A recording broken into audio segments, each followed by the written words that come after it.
إن تستفتحوا فقد جاءكم الفتح وإن تنتهوا فهو خير لكم وإن تعودوا نعد ولن تغني عنكم فئتكم شيئا ولو كثرت وأن الله مع المؤمنين۔ آپ ان کافروں سے کہیے، آپ ان سے کہیے کہ اگر تم فیصلہ چاہتے تھے تو لو، فیصلہ آ چکا،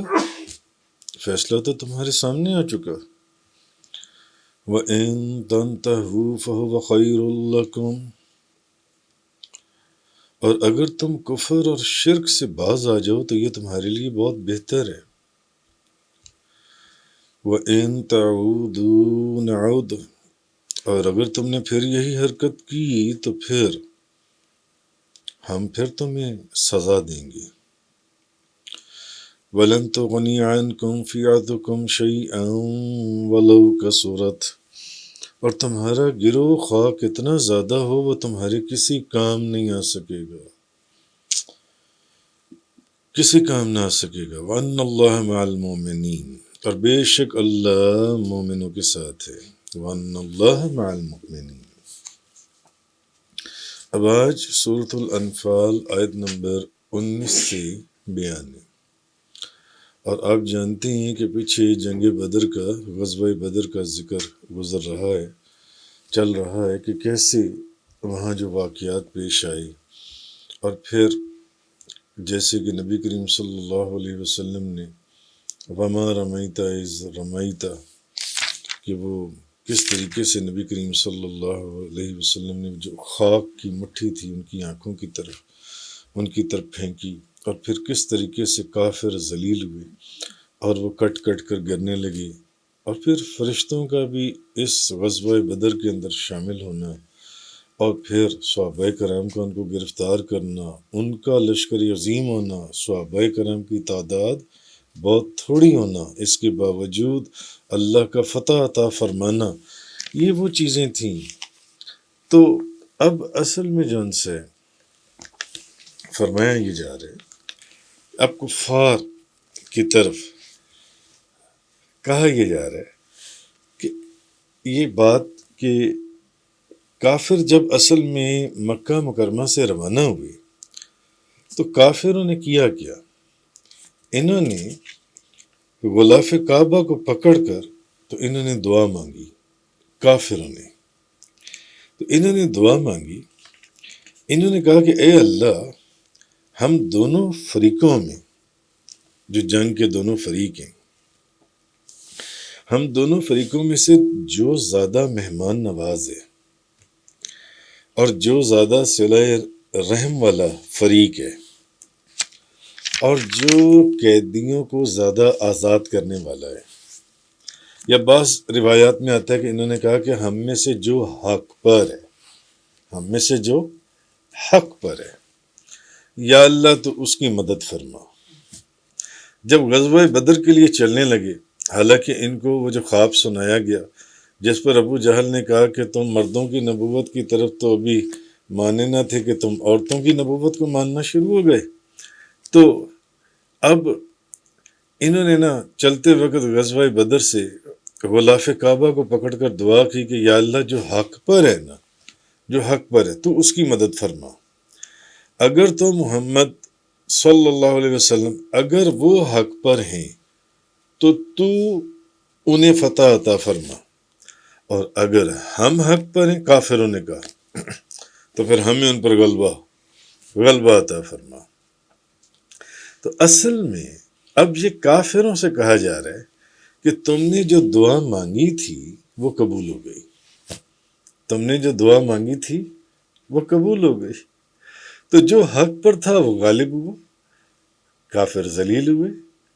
اور کٹ کٹ کر گرے اور گرفتار ہوئے، حالانکہ 3 گنا زیادہ وہ لشکر تھا، کیا تعداد تھی اور ان کی کیا تعداد تھی، اور پھر بھی تو اب ان کو کہا یہ جا رہا ہے اصل میں اللہ پاک ان کو یہ اس آیت کے اندر ان کی طرف اشارہ ہے کہ کہا یہ جا رہا ہے کہ وہ جو تم نے دعا مانگی تھی نا غلاف کعبہ کو پکڑ کر نکلتے وقت کہ اگر جو حق پر ہے اس کو فتح عطا فرما، جو زیادہ آزاد کرنے والا ہے، جو زیادہ صلہ رحمی کرنے والا ہے، جو زیادہ مہمان نواز ہے، تو اس کو فتح عطا فرما، اور جو حق پر ہے اس کو عطا فرما۔ تو پھر جو دعا تم نے مانگی تھی وہ قبول ہو گئی، تو جو حق پر تھا وہ غالب آ گیا، جو حق پر تھا وہ غالب آ گیا، اور جو باطل سے چمٹے ہوئے تھے وہ مغلوب ہو گئے، یعنی کہ وہ جو نقصان ہوا۔ تو ابھی بھی وقت ہے، باز آ جاؤ، ابھی بھی وقت ہے، باز آ جاؤ، کیونکہ حق واضح ہو گیا اور اب کسی قسم کی غلط فہمی نہیں رہی۔ کیوں؟ تم نے خود تو دعا مانگی تھی غلاف کعبہ کو پکڑ کر خانہ کعبہ کے ساتھ کہ جو حق پر ہے اس کو تو غلبہ عطا فرما، اور جو حق پر نہیں ہے وہ مغلوب ہو جائے۔ تو اب دیکھو پھر کیا ہوا تمہارے ساتھ جن سے۔ تو اگر پھر بھی تم نے حق کو قبول نہ کیا، ابھی بھی اگر تم نے خود دعا کی تھی کہ جو حق پر ہے اس کو غلبہ ہو، تو جو حق پر تھا وہ غالب آ گیا، تم مغلوب ہو گئے، تو ابھی بھی وقت ہے، اب اس کو سمجھ جاؤ اس چیز کو جن سے۔ ابھی بھی اگر تم نے حق کو قبول نہ کیا اور آپ صلی اللہ علیہ وسلم کی تم لوگ مخالفت سے باز نہ آئی، تو پھر یاد رکھو آئندہ بھی تمہیں ایسی ہی خوفناک شکست سے دوچار ہونا پڑے گا۔ اصل چیز ان آیات کے اندر اللہ تعالیٰ نے ان کو یہ بتائی جن سی ہے۔ اچھا، دوسرا یہ ہے کہ اکثر مفسرین کی رائے یہ ہے کہ اس آیت کے اندر یہ جو فرمایا گیا ہے نا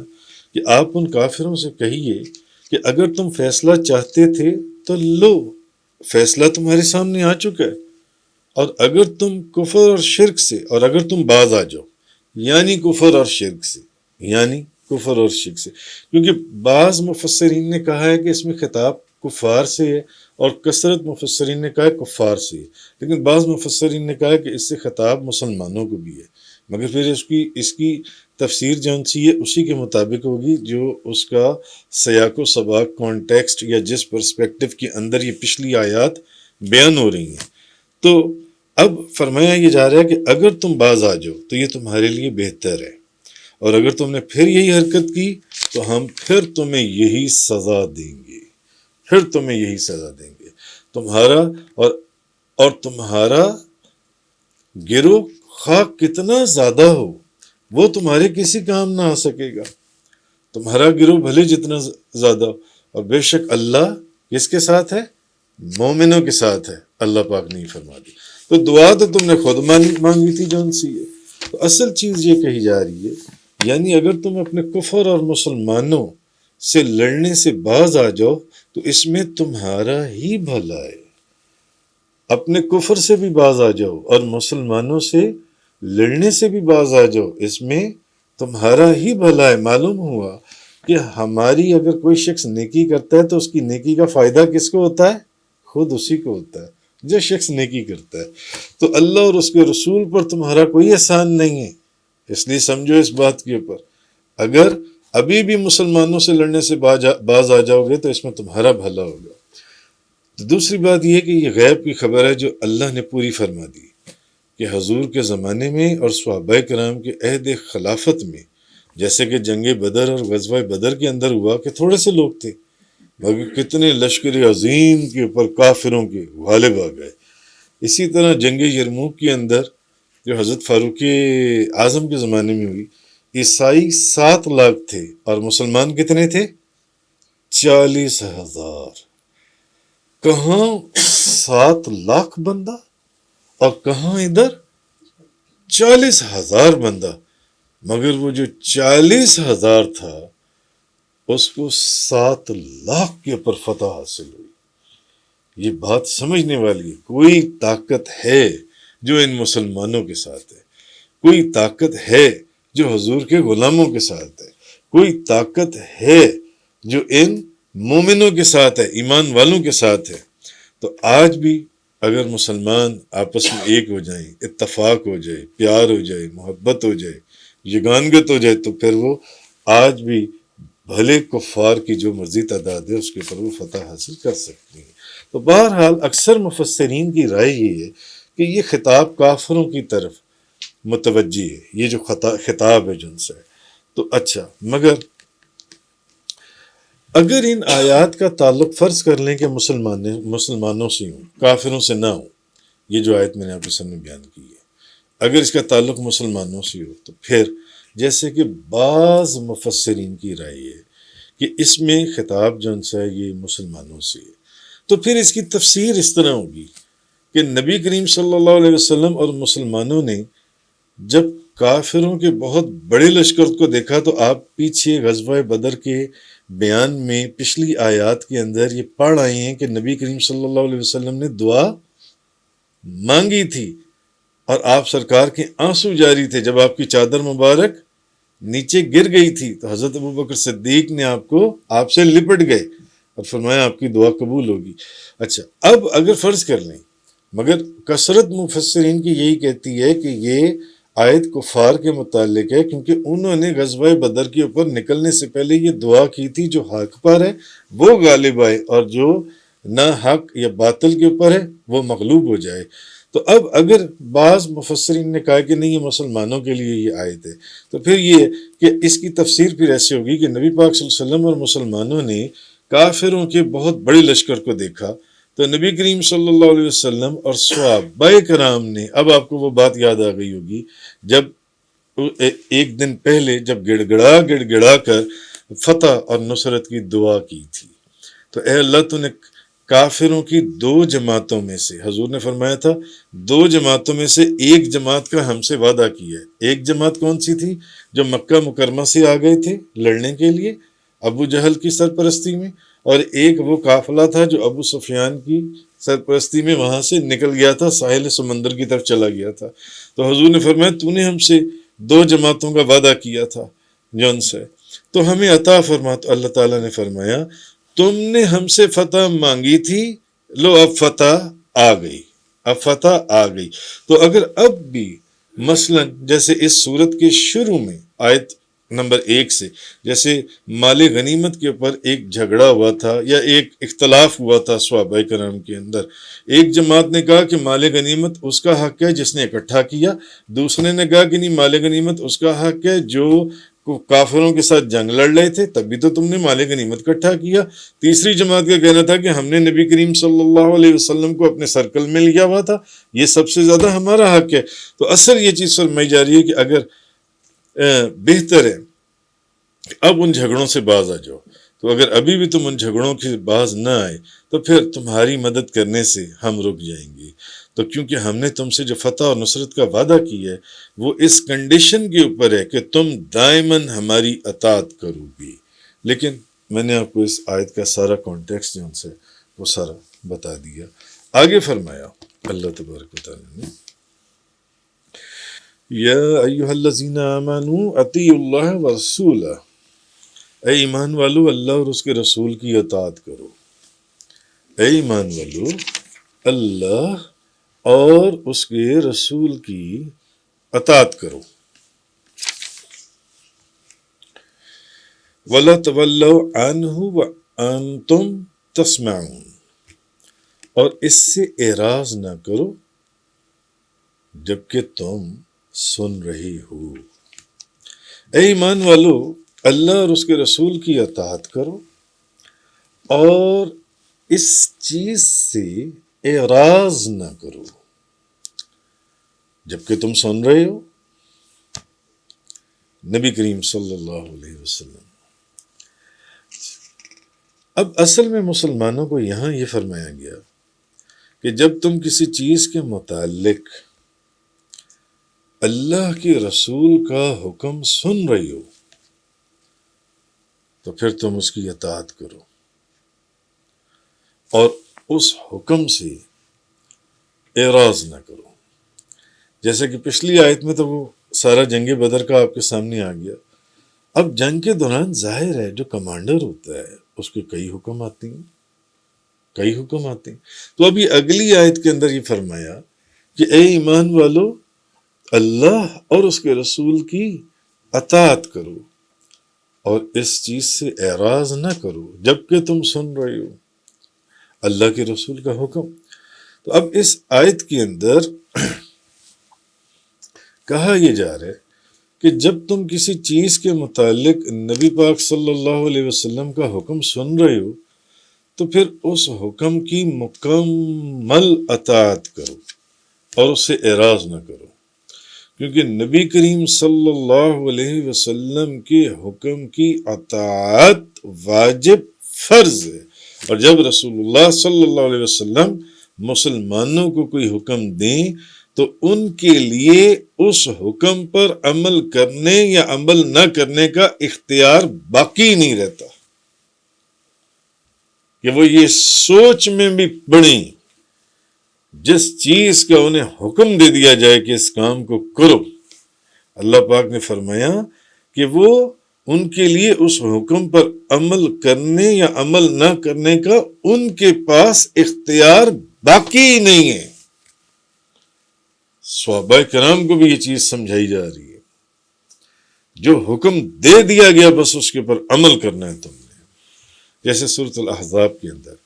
سورۃ الاحزاب کی آیت نمبر 36 میں فرمایا گیا کہ کسی مومن مرد اور کسی مومن عورت کے لیے یہ جائز نہیں ہے کہ جب اللہ اور اس کا رسول کسی کام کا فیصلہ کر دیں، اللہ اور اس کا رسول کسی کام کا فیصلہ کر دیں، اب یہاں کیا فرمایا، یا ایھا الذین آمنوا اطیعوا اللہ ورسولہ، اے ایمان والو اللہ اور اس کے رسول، اللہ اور اس کے رسول کی اطاعت کرو۔ اور یہاں پر بھی کیا آیا سورۃ الاحزاب کی آیت نمبر 36 کے اندر، کسی مومن مرد اور کسی مومن عورت کے لیے یہ جائز نہیں ہے کہ جب اللہ اور اس کا رسول کسی کام کا فیصلہ کر دیں تو ان کے لیے اپنے اس کام میں کوئی اختیار ہو، کوئی راہ فرار ہو، نہیں، جس چیز کا تمہیں حکم دے دیا گیا بس اس کے پر عمل کرنا ہے، اور جس نے اللہ اور اس کے رسول کی نافرمانی کی تو بے شک وہ کھلی گمراہی کے اندر ہے، کھلی گمراہی کے اندر۔ اور اس سے پہلے قرآن کریم کی ایک آیت کے کانٹیکسٹ کے اندر میں آپ سے یہ عرض کر چکا ہوں کہ مثلا کہ امام حضرت ابن عباس رضی اللہ تعالی عنہما آپ فرماتے ہیں آیت نمبر سورۃ النساء کی آیت نمبر 80 کے کانٹیکسٹ کے اندر، جن سے 80 کے، من یطیع الرسول فقد اطاع اللہ، جس نے رسول کی اطاعت کی تو بے شک اسی نے اللہ کی اطاعت کی۔ اس کا مطلب ہے کہ نبی کریم صلی اللہ علیہ وسلم کی اطاعت کرنی پڑے گی، حضور کو پہلے ماننا پڑے گا، آپ کے حکم کے آگے سر تسلیم خام کرنا پڑے گا۔ حضرت ابن عباس نے فرمایا اس آیت کا مطلب یہ ہے کہ سیدنا محمد صلی اللہ علیہ وسلم کی اطاعت اللہ ہی کی اطاعت ہے، نبی پاک صلی اللہ علیہ وسلم کی اطاعت اللہ ہی کی اطاعت ہے۔ اور دوسرا یہ کہ امام شافعی نے اپنے رسالے میں ذکر کیا کہ ہر وہ کام جس کو اللہ تعالیٰ نے اپنی کتاب میں فرض کیا ہے، مثلا حج ہے، اور کیا چیزیں فرض کی ہیں، نماز ہے، روزہ ہے، زکوٰۃ ہے، آپ فرماتے ہیں کہ اگر نبی کریم صلی اللہ علیہ وسلم ان کا بیان نہ فرماتے تو ہم ان کو کیسے ادا کرتے؟ امام شافعی فرماتے ہیں اگر حضور اللہ نے تو فرض کر دیں، اب اس کے اوپر آگے دیکھیے کہ نقطہ کیا اہل ایمان نے نکالنے، کیسے کیسے نقطے، کہ بھئی اللہ نے تو فرض کر دی، نماز بھی، روزہ بھی، حج بھی، زکوٰۃ بھی، مگر اس کا بیان اگر حضور نہ فرماتے تو آپ اس کو کہاں سے ادا کرتے؟ جیسے کہ اس کا ذکر پہلے بڑی تفصیل سے گزر چکا ہے۔ نماز کو لے لیں، بھئی قرآن میں یہ تو ہے کہ نماز پڑھو، تو یہ کہاں لکھا تکبیر تحریمہ کرو؟ اس کے بعد قیام کے اندر یہ چیزیں پڑھنی ہیں، پہلے ثنا پڑھنی ہے، پھر الحمد شریف پڑھنی ہے، پھر کوئی صورت یا آیات ساتھ ملانی ہے، پھر رکوع کے اندر یہ پڑھنا ہے، رکوع میں جانا ہے ایسی ہے، اتنی دیر کے لیے جانا ہے، پھر کھڑے ایسے ہونا ہے، پھر سجدے میں جانا ہے اور اتنا اس میں وقف کرنا ہے، اور پھر اس کے اندر پہلے سجدہ، دوسرا سجدہ، پھر اتحیات میں پہلے اتحیات، پھر درود شریف، پھر دعا، یہ پھر سلام. یہ ساری چیزیں قرآن کے اندر کہاں ہیں؟ تو امام شافعی فرماتے ہیں کہ ہر وہ کام جس کو اللہ نے اپنی کتاب میں فرض کیا ہے، نماز ہے، روزہ ہے، حج ہے، زکوٰۃ ہے، اگر نبی کریم صلی اللہ علیہ وسلم اس کا بیان نہ فرماتے تو ہم اس کو ادا کیسے کرتے؟ اور کسی بھی عبادت کو انجام دینا ہمارے لیے ممکن ہی نہ ہوتا اگر حضور اس کا بیان نہ فرماتے. اس کا مطلب کیا ہے؟ اس کا مطلب کیا ہے کہ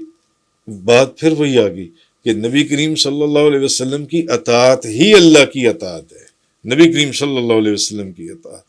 تو جب احکام شریعہ کا آپ کے بیان کے بغیر ادا کرنا ممکن ہی نہیں ہے تو پھر آپ کی اطاعت کرنا، امام شافعی فرماتے ہیں، حقیقت میں اللہ کی اطاعت کرنا ہے. آپ کی اطاعت کرنا حقیقت میں اللہ ہی کی اطاعت ہے. جیسے کہ روحانی سلاسل میں ایک بات چلتی ہے کہ کوئی بندہ فنا فی اللہ اس وقت تک نہیں ہو سکتا جب تک کہ فنا فی الرسول نہ ہو، اور فنا فی الرسول اس وقت تک نہیں ہو سکتا جب تک کہ فنا فی الشیخ نہ ہو. جب فنا فی الشیخ ہوگا تو فنا فی الرسول کے مقام پر پہنچے گا، فنا فی الرسول ہوگا تو فنا فی اللہ کے مقام پر پہنچے گا. خدا تک پہنچنے سے پہلے آپ کو اللہ کے رسول تک پہنچنا پڑے گا. تو خیر، تو وہ فرماتی ہیں امام شافعی جب احکام شریعہ کا آپ کے بیان کے بغیر ادا کرنا ممکن ہی نہیں ہے تو پھر آپ کی اطاعت کرنا حقیقت میں اللہ کی اطاعت کرنا ہے. تو رسول کریم صلی اللہ علیہ وسلم کا حکم دینا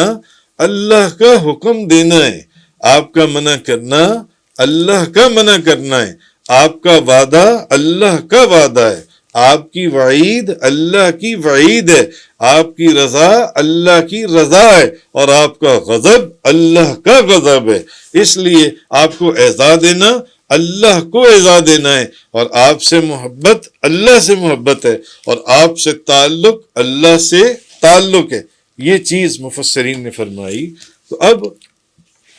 مفتی احمد یار خان نعیمی صاحب رحمۃ اللہ علیہ یہاں ایک بڑا کمال نقطہ لکھتے ہیں. وہ لکھتے ہیں، وہ کہتے ہیں کہ جس طرح یہ سورۃ النساء کی جو آیت ہے، من یطع الرسول فقد اطاع اللہ، جس نے رسول کا حکم مانا تو بے شک اس نے اللہ کا حکم مانا. وہ فرماتے ہیں کہ اس آیت کا شان نزول یہ تھا کہ نبی کریم صلی اللہ علیہ وسلم نے ارشاد فرمایا، جس نے ہماری اطاعت کی اس نے اللہ کی اطاعت کی. یہ تو قرآن کی آیات کا ترجمہ ہے. تو اس پر منافق لوگ جو ہیں وہ کہنے لگے کہ نبی پاک صلی اللہ علیہ وسلم یہ چاہتی ہیں کہ ہم آپ کو رب مان لیں. منافقوں کی تو عادت ہوتی ہے، ایک تو وہ بات نہیں مانتے، جو آپ حکم فرماتے ہیں وہ بات نہیں مانتے، منافق بات نہیں مانے گا، انکار کرے گا. اور دوسرا، منافقوں نے وہ باتیں لگاتے ہیں یا باتیں کرتے ہیں، کہنے لگے کہ نبی کریم صلی اللہ علیہ وسلم یہ چاہتے ہیں کہ ہم آپ کو خدا مان لیں، جیسے عیسائیوں نے حضرت عیسیٰ علیہ السلام کو خدا مان لیا. تو اس پر یہ آیت نازل ہوئی اور محبوب علیہ السلام کی تصدیق فرما دی گئی. اچھا، اس سے چند فائدے ہمیں پتہ چلے. ایک یہ کہ نبی کریم صلی اللہ علیہ وسلم کی تعظیم کو، حضور کی تعظیم اور ان کے حکم کے اوپر عمل نہ کرنے کو نہ کرنا، یہ مفتی احمد یار خان نعیمی صاحب فرماتے ہیں یہ منافقوں کا کام ہے. یہ جو منافق ہوگا وہ ایسا کام کرے گا، جو سچا غلام وہ کبھی بھی ایسا کام نہیں کرے گا. آپ فرماتے ہیں تعظیم اور ہے، عبادت اور ہے، اور ہر تعظیم عبادت نہیں ہوتی. تعظیم کے معنی کچھ اور ہیں، عبادت کے معنی کچھ اور ہیں. تو حضور علیہ الصلوۃ والسلام آپ کو بارگاہ الہی میں جو تقرب خاص حاصل ہے وہ عجیب و غریب اللہ تعالیٰ نے جو آپ کو تقرب عطا فرمایا. اچھا، دوسرا یہ آپ فرماتے ہیں کہ اللہ کی اطاعت کرنے سے پہلے آپ کو نبی کریم صلی اللہ علیہ وسلم کی اطاعت کرنی پڑے گی. خدا کی اطاعت سے پہلے آپ کو مصطفیٰ کی اطاعت کرنی پڑے گی. اس لیے نبی کریم صلی اللہ علیہ وسلم کی اطاعت کو پہلے بیان فرمایا اس آیت کے اندر. من یطع الرسول فقد اطاع اللہ، یہ سورۃ النساء کی آیت میں آپ کے سامنے بیان کر رہا ہوں، جس کا بڑا تفصیل سے پہلے بیان ہو چکا ہے۔ اچھا، اب اس آیت کے اندر یہاں نبی کریم صلی اللہ علیہ وسلم کی اطاعت کو اللہ نے پہلے بیان کیا ہے اور شرط بنا کر بیان کی ہے، کنڈیشنل۔ اگر آپ کی اطاعت ہے تو پھر میری اطاعت ہے، اور اگر آپ کی اطاعت نہیں تو پھر میری اطاعت بھی نہیں ہے۔